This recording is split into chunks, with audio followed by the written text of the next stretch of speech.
being an influencer. It's called fire. Oh, it's okay. I'm gonna do that next. Make fire. Where's the meat? Uh-huh. And I didn't feel like cooking a dinner tonight, so I'm like, screw it, noodles will work. Yeah. Seriously?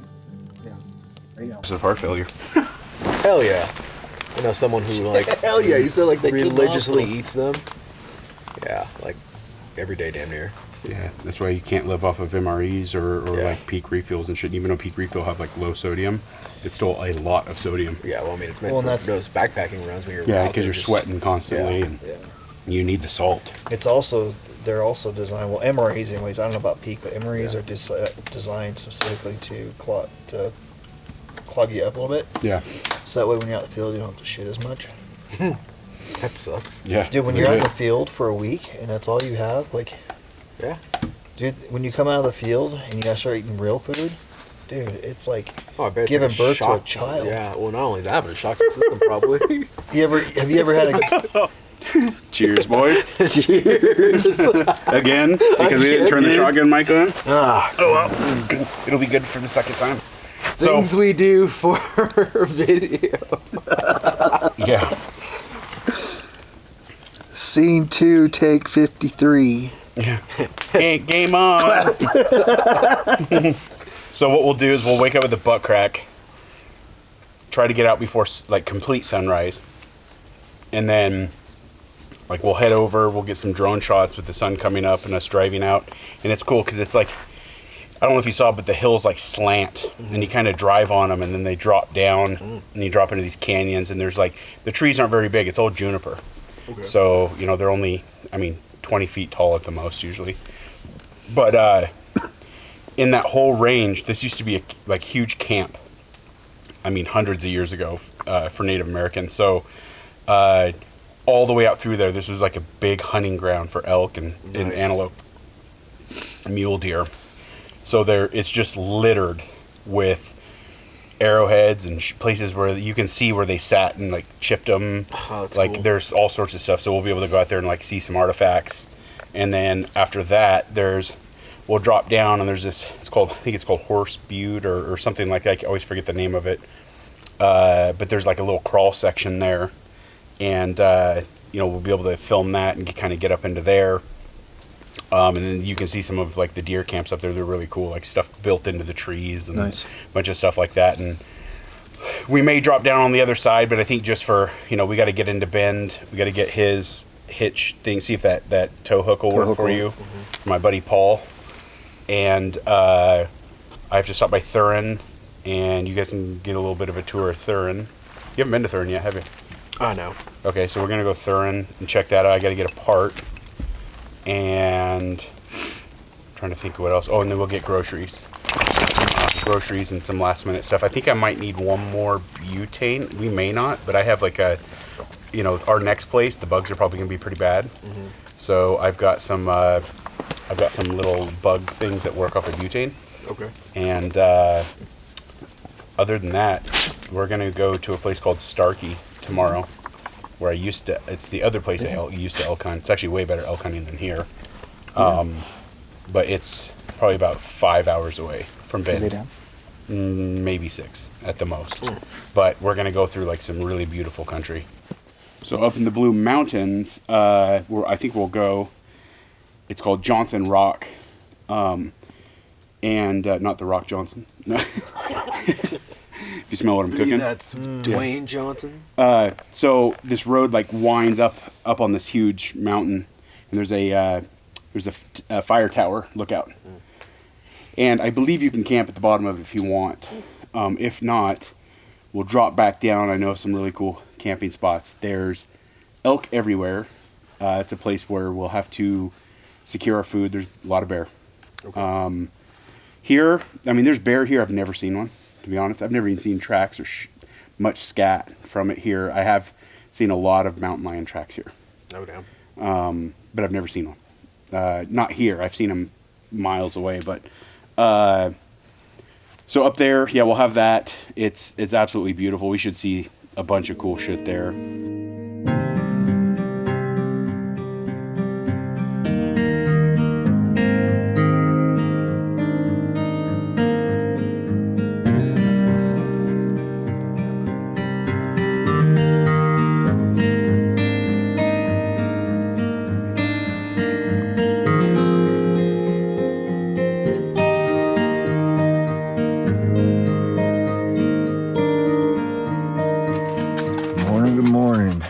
vibe night 1. Got into camp fairly early, got set up, got the dog situated, got camp set up.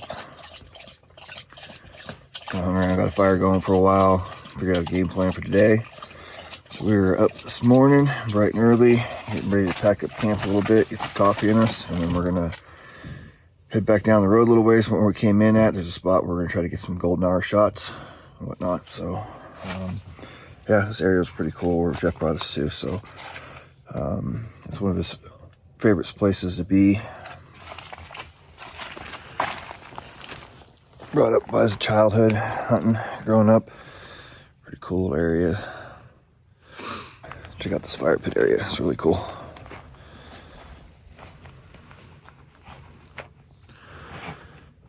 Isn't that cool? Packing up camp right now so we can get on the road and get to our spot we want to go. Get some golden hour shots, do some photos. Maybe see some old artifacts, arrowhead, broadheads, things of that nature. So just having fun. All packed up this morning. Had a pretty good night. Little cold on just the nose. Just the nose. That was it. Got all the rigs packed up and ready to rock and roll. So we're actually kind of late. Sunrise is at 5. I was up at 5 and it was already starting to get light out. But we're gonna go see if we can find some old Native American artifacts. Yeah, I don't know what this guy's doing over here. I'm just enjoying the sun. Mr. Yoga. Right. About to get some sunshine in my butthole. Power the batteries. Is that area over there where all the artifacts are at? Is that considered as protected, where it's like you can't keep like one broadhead from that area? You can't keep any. Yeah. Yeah, we gotta keep just them there. take photos. And that's like kind of an ethics thing too, I guess. Yeah. But yeah. You don't want that bad juju following you. Yep. So yeah, I'd packed this thing terribly, but I was just trying to rush. We'll get it dialed in later. But today we're gonna stop. We gotta stop and Bend, get groceries. We gotta get a tow hook for Nate because he lost his, and just in case. And then I've got to stop. We have to stop at Thuren. I gotta grab a part for the truck, and then have him help me kind of dial in this bumper. And I gotta wire up the bumper lights. And then what else we gotta do? Water for the Tiguan. Yeah, you gotta get more shit for the Tiguan, and then we head northeast. So, but right now we're gonna go see if we can find some cool stuff. Biscuits and gravy sound really good right now too, like from a truck stop. I'm not even mad at that idea. Yeah, we could stop at Gordy's truck stop. Some hash browns, actually. Yes, actually too. Yeah. All right, let's do that.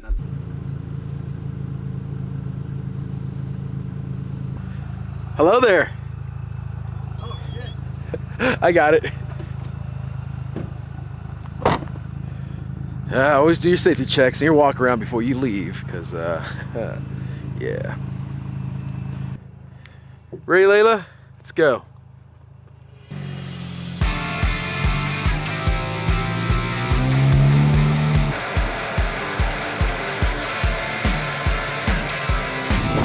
Well, this is some of the downsides of being in the back.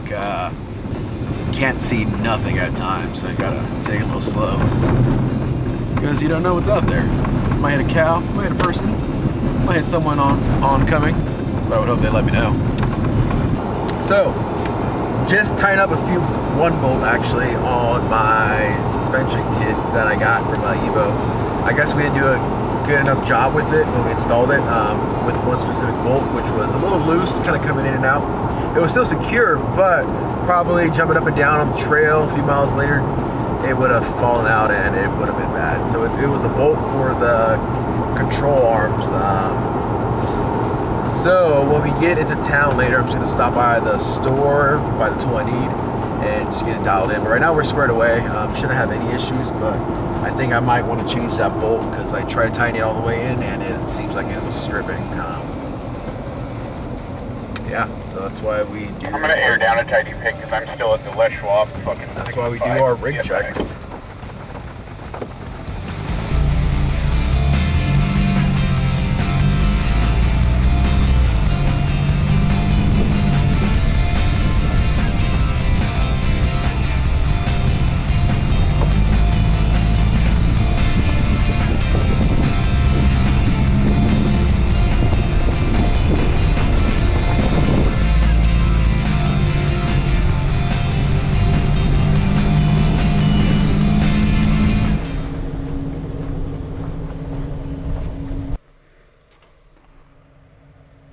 If any of this looks familiar, if you've been following long enough on this channel, you would know that on a film I did, sorry, I'm doing this one-handed here. Here, let me put this down.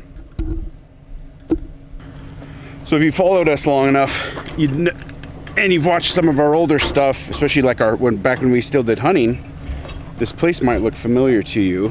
We have a film here on the channel called Checkmate.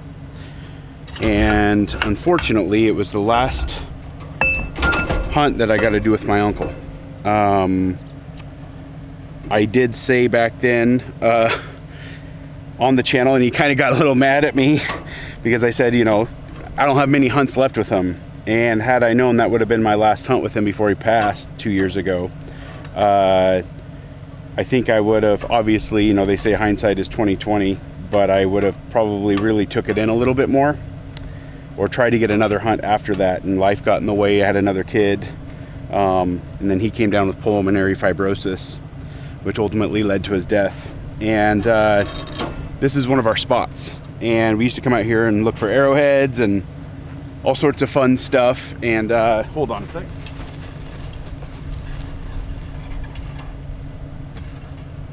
Cool seeing some elk tracks. But anyways, had it been, you know, I known it was like the last, you know, thing, but we used to come out here and do arrowhead hunting and elk hunting and deer hunting and everything else under the sun outdoors. And, you know, it's something I love that we shared and something he passed down to me. And, you know, I'm glad I had those times. They say you don't know what you have until it's gone. And that's kind of one of those things. Life is fragile. You never know. And I'm sorry to be, you know, try not to be Debbie Downer on this thing, but you know, it is what it is. And, you know, shit happens. I miss him dearly. No, we got to close that. I'll help you with it. It's just one of those things where, you know, it was a life lesson for me. And although, you know, he's not with us anymore, there's a lot of things to take away from it. And, you know, I grow as a person, makes me a better man.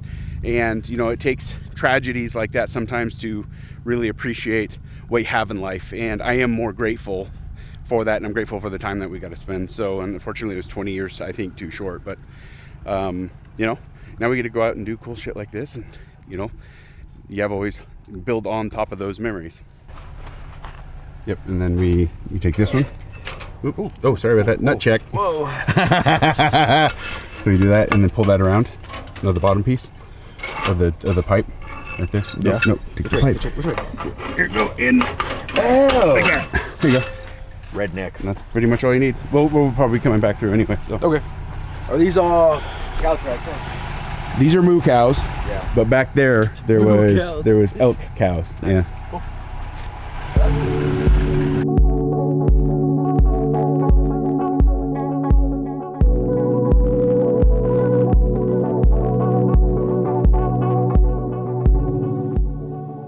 Every time I come out here, I get this overwhelming sense of calmness. And I don't know whether it's the good memories that I have out here from my childhood, even up until I was an adult, or if it's just the fact that I'm in the middle of nowhere, the rolling hills with the junipers, it's quiet. Either way, it's a very special place, and getting the opportunity to share it with my friends is something I definitely don't take for granted. One of the things I love most about overlanding is exploring areas like these and sharing spots that I've been to but others have not. Sharing areas is important. We love the fact that we get to come out and explore these public lands that we all have access to. Although we are against geotagging and the negative effects that it has, we're not gatekeepers. And we think the community is better off for it. And you should do the same. Get out and use these lands while we can.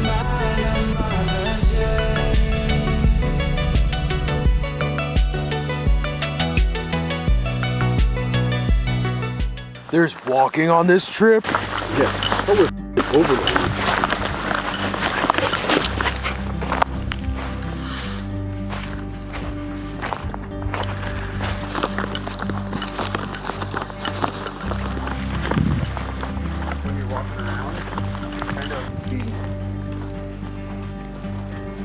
So we were dinosaurs like 200 million years ago. This is all underwater. So this is like a, oh dude, stop, look at that view. Come here, come step back to where I am. Look at all the snow. Ew. Isn't that awesome? That's the Three Sisters, and then Broken Top. Yeah, that's awesome, dude. Is that Brokeback? You don't see that often. Is that Brokeback Mountain back there? It can be. Let's go find some sheep, dog. I'm leaving. Anyways, 200 million years ago, this was all underwater. Like everything, as far as you can see, it was all underwater. So this was all created, you know, by the ocean. And then, obviously, you know, step back hundreds of years, actually thousands of years ago, this was all native land. So these were all like camps. Like we'll run into areas where we're gonna see like obsidian shavings everywhere. And this was like really good fertile hunting ground for them. And so, you know, and they would roam all the way around all these valleys. And then obviously in the 1800s when settlers moved in and white men and did their thing, they logged the hell out of this. So you'll see a lot of stumps throughout here because they logged this. There was some mining here and there, but there wasn't a lot of mining in this area. It was more logging and natural resources. And there's some areas up through here, which I think I might even have some footage to put in on this film of, you'll come up and you'll see like thousands of cans where they like just did their dump, like they dumped all their cans for their canned goods and food and stuff like that while they had all these big old logging camps. So he's fine, man. So you can tell, and it's like over these buttes, there's an area, I don't want to go up there. Obviously, dude, it's rough, man. It's just nothing but like just spiky, tall rocks everywhere. Just beats the hell out of the rig. So, but I do have footage of that, I think, from my last, actually, I think I have some on my cell phone. So like you can see the footage of it, just thousands of them. Oh, damn. So you can see us hunting. Look at that sexy sumbitch. Yeah. So yeah, it's just nice. Just cans and then like old tins. That's an old, it's like a wash basin. And then the pottery, or that's some fine china. Some fine china, yeah. That's cool. Fine china. Yeah. But yeah, it's cool, man. So, and that's basically like what this area was, you know, in the early, you know, turn of the century, 1900s, 1800s. And then as that moved away, now it's just agricultural, and this is BLM land, so federal. So it's our public land. We get to come out here and find cool stuff, and you know, you guys get to learn about the history as I did. And I've been coming out here since I was about this tall. So my height. Yeah, like since your height, I was like 4 or 5.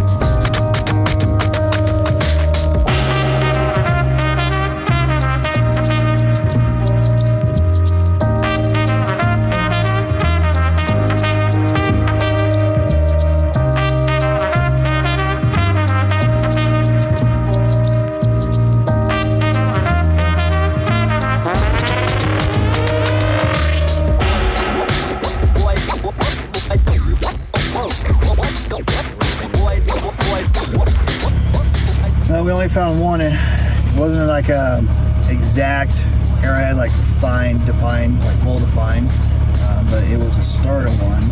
They may have left it because it wasn't good enough. So, who knows? But definitely the terrain out here is definitely really loose sand, dirt, whatever you want to call it, mixture of pumice. So I'm sure a lot of it's probably covered up, and the wind hasn't come through yet to push the dirt around and really expose anything. So I didn't see a whole lot, just that one. A little bit of shaving, but that's about it. But hey, worth the journey, worth the hike. On to the next. As beautiful and scenic as this area is, it's tough on rigs. Lava rock is no joke. If you've been over it, you know. A lot of these areas is a really slow go, especially with the dust. The rigs behind me can't see anything. But I wanted to take these guys to a fun little spot because there's not a lot of places to really rock crawl out here. It's fun to be able to find a little place that has some spots where we can get some product shots.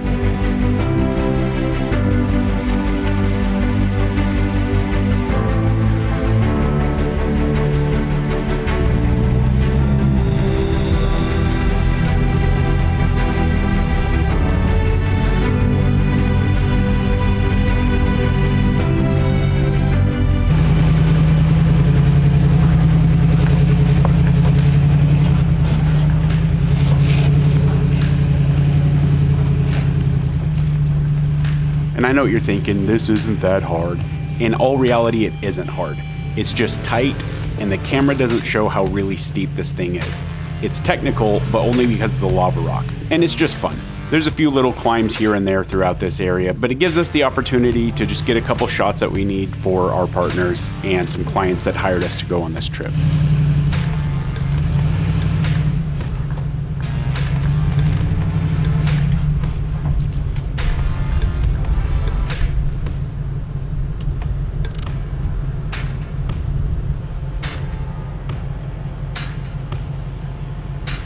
All right. So this could get a little gnar for me. Let's hope I don't break anything.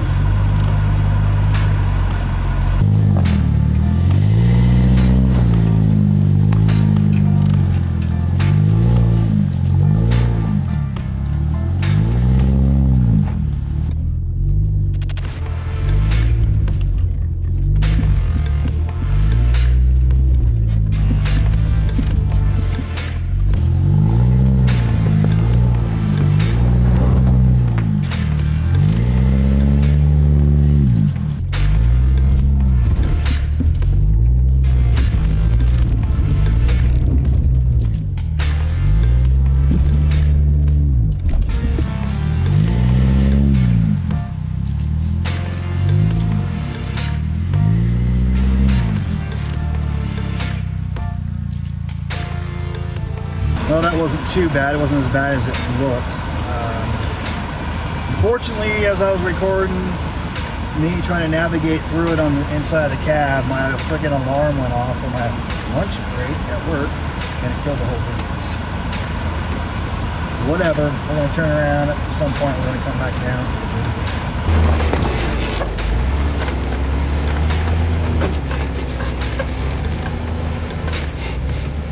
As Christian mentioned before, this is the first trip after putting the lift kit on the Jeep.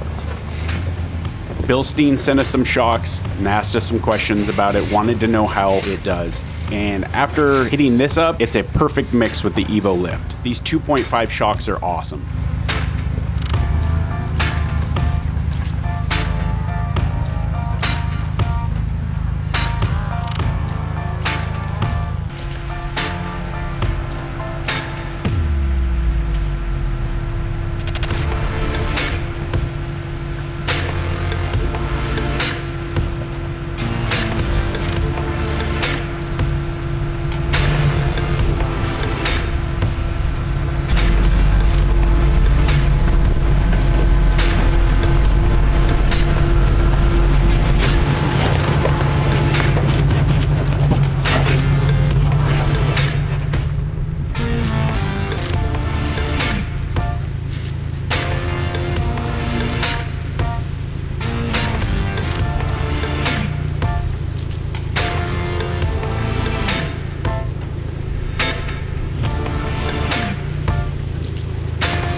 Come here often?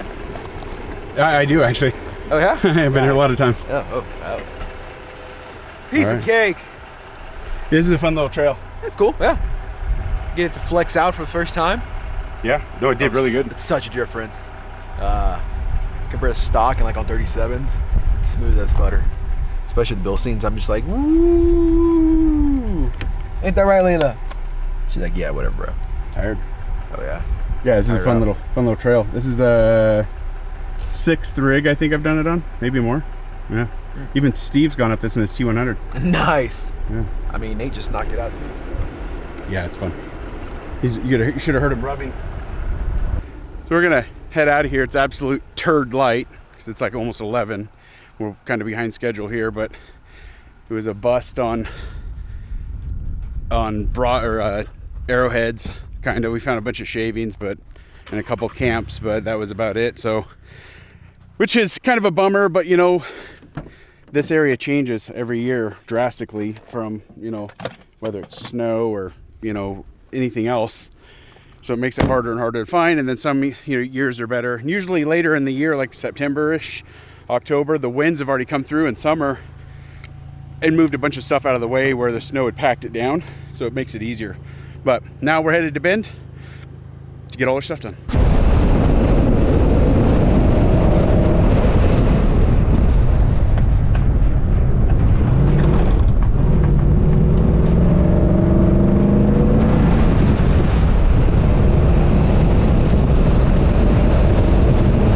On our way back down to the highway, I realized I have never really taken this truck and pushed it to its limits at higher speeds since I put the Thuren lift kit on it. Now is as good as a time of any, and I know where there's some whoops. I wanted to see what this truck could do up around 60 miles per hour on some of these nasty roads.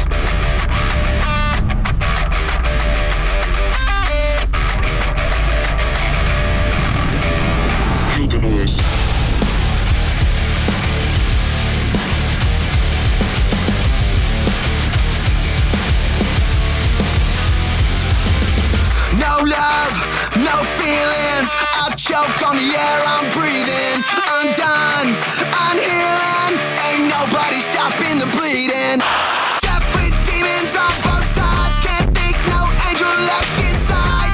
Jank to the static in my mind, and I can't hide. This rage I just can't escape, screaming at my face so loud I can't hear my voice. Breaking through my mistakes, free fall into grace. I'm not insane, it's time to kill the noise.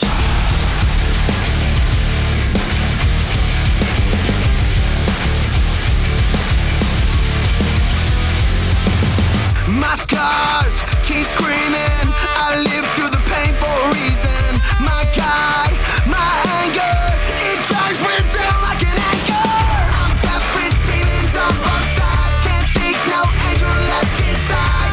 Jank to the static in my mind, and I can't hide.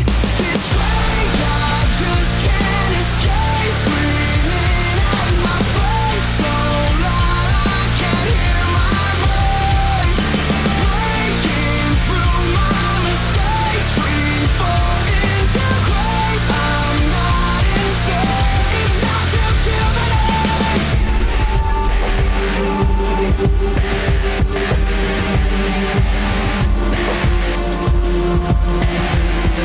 Shut up!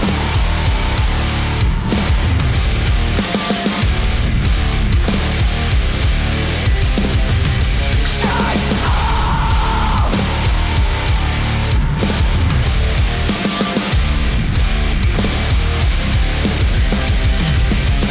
This rage I just can't escape, screaming at my face so loud I can't hear my voice.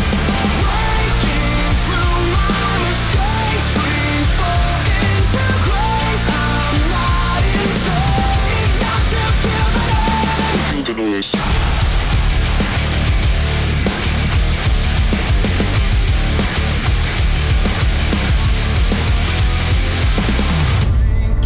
through my mistakes, free fall into grace. I'm not insane.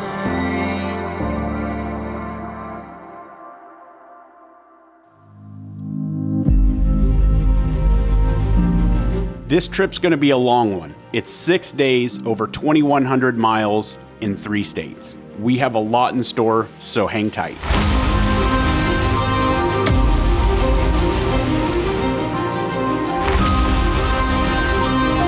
Coming up on the next episode of Rogue Element.